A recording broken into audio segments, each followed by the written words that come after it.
एक छोटी सी कहानी। वह दिन का समय था जब नीला आसमान बादलों से ढंका हुआ था और विमल नदी के किनारे एक छोटा सा गांव सुंदरता से भरा हुआ था। वहां के लोग एक दूसरे के साथ संघर्ष करने वाले नहीं थे, बल्कि उनके बीच में खुशियों की गूंज हमेशा सुनाई देती थी। इस गांव में एक जवान लड़का था जिसका नाम राहुल था। राहुल एक बहुत ही साधारण लड़का था जो हमेशा लोगों की मदद करने को तैयार रहता था। उसका दिल साफ था और वह हमेशा अपने आसपास के लोगों की खुशियों में हिस्सा बनाने का प्रयास करता था। एक दिन राहुल के गांव में एक नई लड़की आई।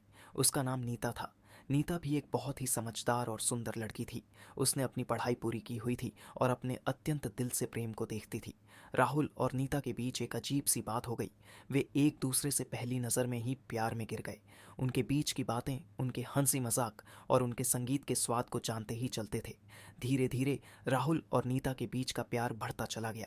वे एक दूसरे के साथ अपनी खुशियों और दुखों को साझा करने लगे। उनकी प्रेम कहानी गांव के लोगों के बीच एक प्रेरणा स्रोत बन गई।